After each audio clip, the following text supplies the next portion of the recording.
Decided to break up with my girlfriend, knowing I can't give her the children she dreams of, despite loving her deeply. I, male 31, have known her, f29, since we were teenagers. We got together 10 years ago, been living together for a bit over 7. It's been the perfect relationship in pretty much every way. We support each other through everything. We have fun together. She's my best friend and I'm hers. We're as intensely in love as we've ever been. We've discussed marriage a bunch through the years. As of a few years ago it wasn't either of us cup of tea, but more recently she has expressed an interest in tying the knot. I don't really have an interest in marriage as a concept, but as I was intent on spending my life with her either way, if she needed a ring and a wedding I was more than willing to accommodate her. As of around half a year ago, I was in the planning stages of a proposal, had even started to look for a ring. I didn't spoil the eventual surprise, but based on our conversations on the matter I don't think it would have been very unexpected to her if I'd popped the question. If anything, she must be wondering what's taking so long, at this point. But our desires for the future have diverged in another way, that I can't just compromise over. She wants to be a mother, and I don't want to be a father. Much like marriage, for much of our relationship she didn't have such a desire, but now she does. Unlike marriage, however, parenting is not just a symbolic thing I can accommodate her on. She didn't pressure me to change my mind, but she has tried to gauge whether there was wiggle room on my end, whether I could see my opinion on the matter change. I can't. At this point, she has accepted that. I could pop into a jewelry store tomorrow, pick out a ring, propose to her at the next opportunity, she would say yes and a while later we'd be married, still on our way to spending our lives together. Even though she knows we will not have children together, she may still hold out hope I'll change my mind. I can't know for certain either way, of course. I get to be with her probably forever, which is really all I want. But she wants to be a mother. Not only has she expressed it to me, it has been painfully obvious in the way she is around our friends and relatives' babies and children, or in the way she awkwardly brushes off her mother's comments about waiting for grandchildren. It really is plain to see. I couldn't miss it if I tried and, trust me, for a while I did. So I have to let her go. Or, since she has not exactly been trying to leave me, I guess a more accurate way to phrase it is that I have to push her away. I have considered the other options. There's the selfish option, which really just involves staying with her, never giving her a child. I wouldn't even have to coerce her into this or lie about my stance on the subject, but every parent I've asked has gushed about parenting being the most fulfilling experience they've gone through. And for some of them I saw firsthand the exact same tells that they wanted to start a family that I now see with my girlfriend. I can't be the person taking that away from her. There's also a part of me that just fears she'd resent and leave me later on. Then there's the option of committing to eventually become a father, for her. Maybe someday I'd even be thankful I did it, for me. After all, some of the parents I've polled also said they weren't always keen to have children. Some still had doubts even while expecting, and yet it still ended up being that wonderful, fulfilling experience they all described. But even as I type this, even as I try to convince myself I actually believe this, I just don't. And while I've asked happy parents in healthy family units, there are also plenty of unhappy ones, or just shit ones, in this world. I think the least that every child deserves is to be wanted by both of their parents, and I can't see myself go through with this if there's even a chance that I won't meet even that very low bar. Even less so since I believe that chance to be quite high. I've pondered variations of those two main ones, too.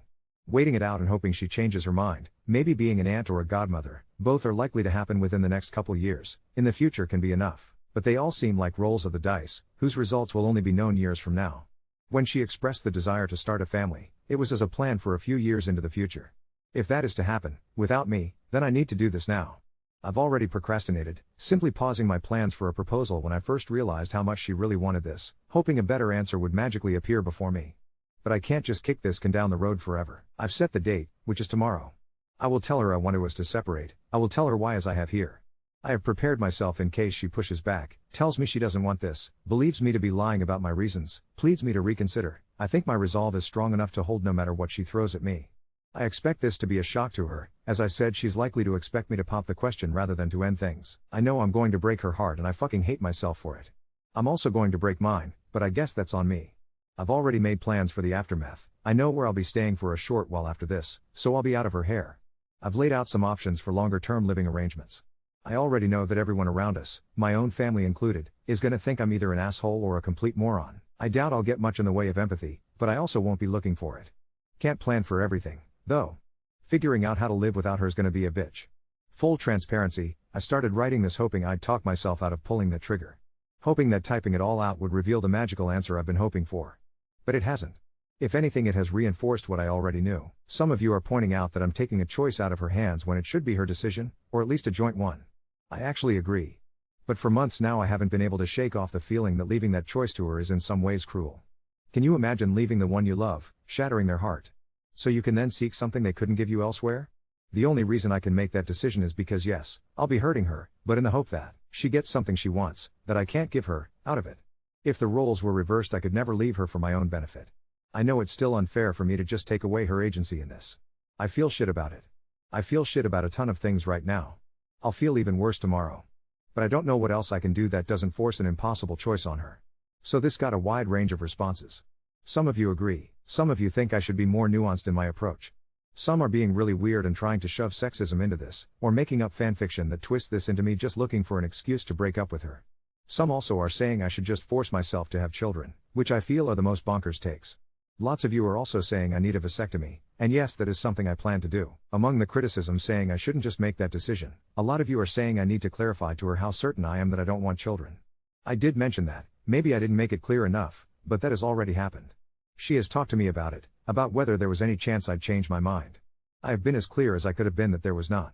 And she has accepted it, and made her choice to stay with me despite that. These are things that have already happened. But despite making that choice, it has been clear, painfully so, that she still does want children. That is why I'm taking the decision out of her hands. Maybe I'm as dumb or as big an asshole as some of you are saying. Maybe I'm gonna ruin both our lives for no good reason. But there is no point at this stage in restating my stance and pawning the choice off on her again. I think the choice she made will make her unhappy in the long term, and I think I have to do what I'm going to do. Update 1. Frankly, I didn't think I'd want to write one, nor did I really think I'd have anything much to say. Things didn't exactly work out how I thought and said they would, so here I am. I did approach her last Saturday. I expressed what had been troubling me, and explained to her why I thought we should go our separate ways. As I thought it would, it came as a shock to her. She told me that while she had been wanting to start a family with me, she thought she'd made it clear that she'd chosen me over that prospect, fully aware it would not happen.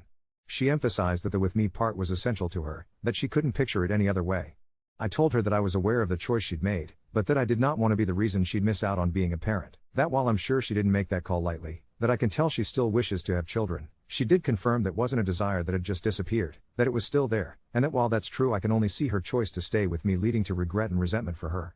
I'm not going to retell the whole discussion, those are the very rough broad strokes of both of our core positions, but it lasted hours, went through a range of arguments and emotions, cries on both sides, anger and distrust that I was being honest about my reasons on hers. I'd written in the original post that I thought I had the resolve to end things with her no matter what. As it turned out, maybe it came from a lack of resolve or maybe she just got through to me and it would have just been stubbornness not to listen.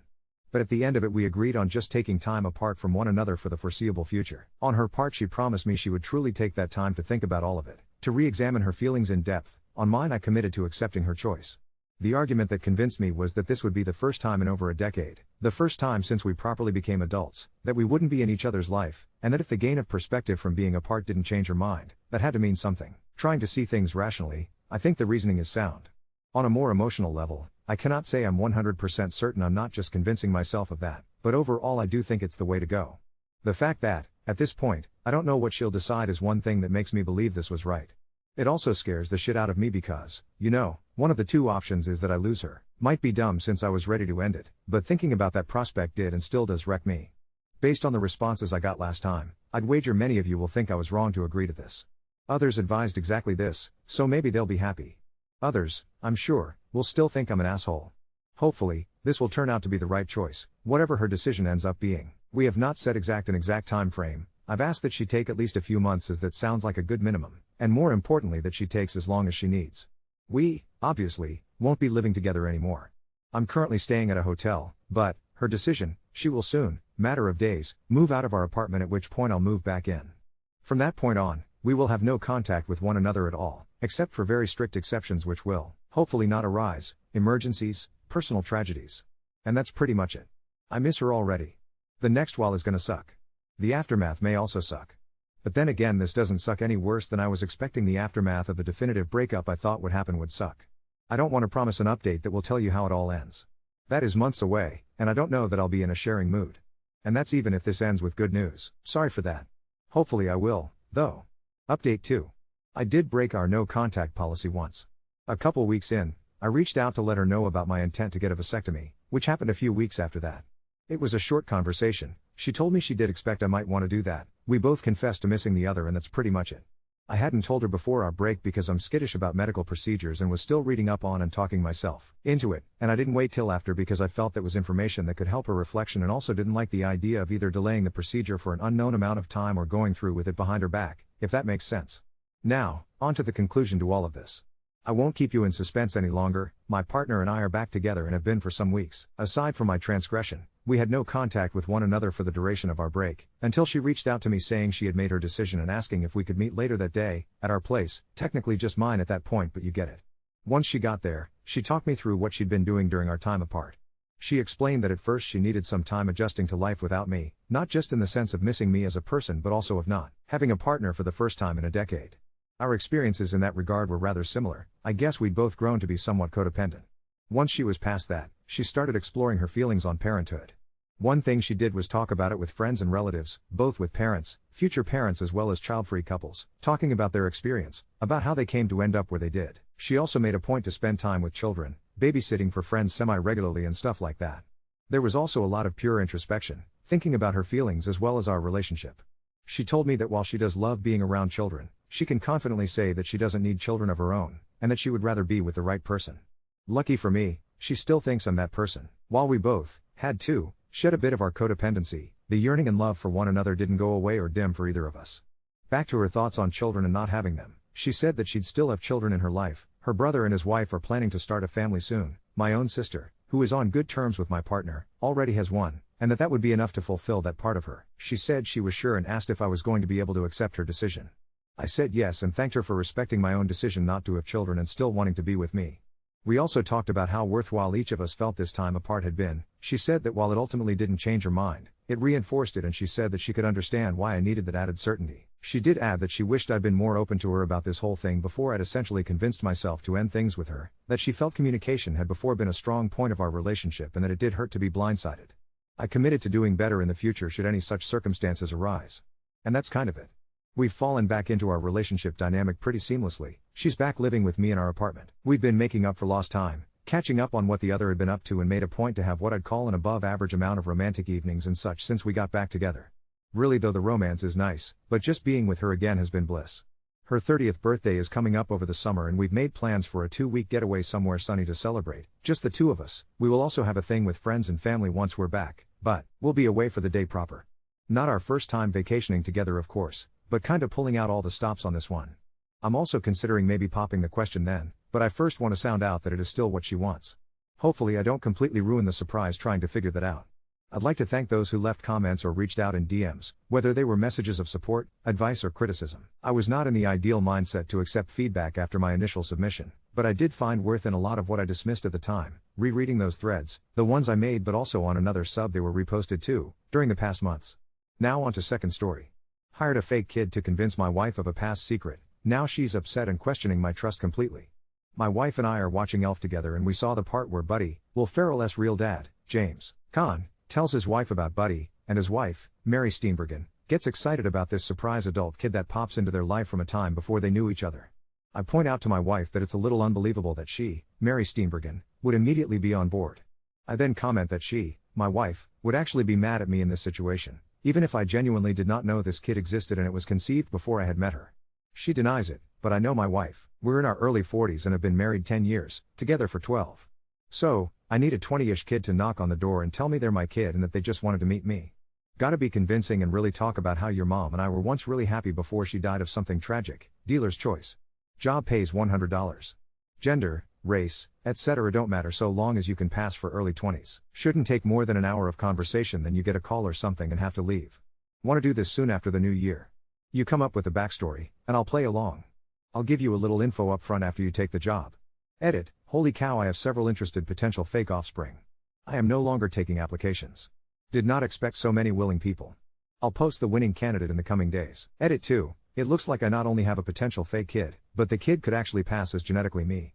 I will post an update post after in the first week of January, hopefully not from a shelter, _ notable comments. This sounds like a bad idea, but please post a follow-up once you go through with it. Update 1. First off, I am still married and my wife thoroughly enjoyed the prank. I didn't even have to sleep on the couch. So, to the very dramatic naysayers, one of which compared my prank to spousal abuse, several diagnosed me with a number of mental illnesses and at least as many said I was childish and cruel. To you I say, you're probably right, however. Nah boo-boo, stick your head in doo-doo. We've been married a decade. We know each other well enough to know what's over the line and what's funny. That said, it was harder than I thought to secure a fake child. Sure, I had a large number of interested parties and even a couple fabulous candidates, one of which actually looked enough like me that I started wondering if one of you got to my wife and were pulling the ultimate Uno reverse card on my prank. Unfortunately, interested and committed are two very different things. Multiple potential sons and daughters made it to the planning stage and found one reason or another to bail out. Let me be clear, I do not blame these folks at all. I don't think I'd have the courage to send the first DM, let alone actually go through with a prank orchestrated by a complete stranger. But I did find a suitable actor with the courage to come through, and I still think it was money well spent. So here's a synopsis of how it played out. No, there's not a video. Saturday afternoon, my doorbell rang. My dog lost his mind, as he is wont to do, and my wife answered the door since I had pretended to take a call moments earlier. My son, looking about 20 to 25, taller and better looking than I, asked if I was home. My wife motioned to me. I had conveniently just ended my fake phone call, and I came to the door. My son, who even shared my first name, his idea, not mine, said he had something kind of strange to talk to me about.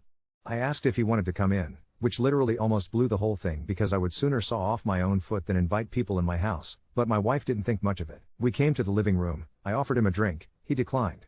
My son is an excellent actor, by the way. He would later say it was the anxiety of the situation and not wanting to mess up that made his nervous demeanor so convincing. This is from memory, but it's pretty much everything. I'll let my son chime in with details should he feel like outing himself. Do you remember, old ex-girlfriend I mentioned at least once in my 10-year marriage in front of my wife? Yeah, that's my mother. It was my wife who reacted first with "oh no way."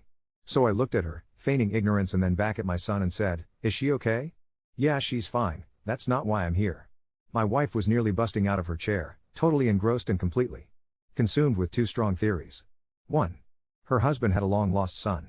And more importantly too, her husband hasn't figured out yet that he has a long-lost son. So I say, out with it, kid, what's going on? I'm 22 years old. My wife's eyes essentially bugged out of her head, having now confirmed her theories in her mind. She looks at me, seemingly annoyed that I hadn't put these obvious puzzle pieces together, and interrupts my fake kid. Nearly laughed, but I held it together. "I think he's telling you that he thinks you're his father." My acting is not so great, but I gave it a shot with "wait, what?" My look of shock could use some work, but it played for the audience. My son looked at me. "She's right. And I'm not here to ask for anything. In fact, I don't have a lot of time to stay, but I just wanted to meet you and maybe exchange numbers." Me, this is a lot to take in. "I knew your mother a long time ago and she never said, I didn't know." Him, I'm paraphrasing, "but this kid deserves an Oscar, she never told you." "She only told me on Christmas morning. She didn't say anything bad about you, just that it was over and she was already dating my dad when she found out she was pregnant with me." Me, "Wait, does your dad know?" Him, "Of course. And I've always known he wasn't my biological father. He's a great dad, but lately I've been wondering who my real father was, so I asked Mom and she told me." Me, "Wow, I freely admit, I had the easy part." My wife, not saying anything, just taking it all in, not much else to tell in terms of the production. We exchanged numbers, then he got his own fake phone call reminding him he was late for something or other, and I walked him out. The rest of the production was just my wife and I. I came back to the living room, doing my best bewildered act. We talked about it, covered things like paternity tests, etc., and it turns out I was way wrong. My wife wasn't mad, miffed, or even slightly annoyed. She was full-on amazed, excited and entertained by the whole thing. I waited a few hours before I fessed up, but before I did, she kept saying how cool it was that I might have a son. And then when I told her it was all a bullshit lie I made up to prove a point, she laughed. A lot. I can't decide what amused her more: the effort I put into the ruse or the fact that I ended up proving her right in the process. Here a couple gems from wife after I told her the truth. "Where the hell did you find that guy? I'm glad your son wasn't a serial killer. I might have been mad if he came here looking for money. Next time you can save $100 and just assume you're wrong."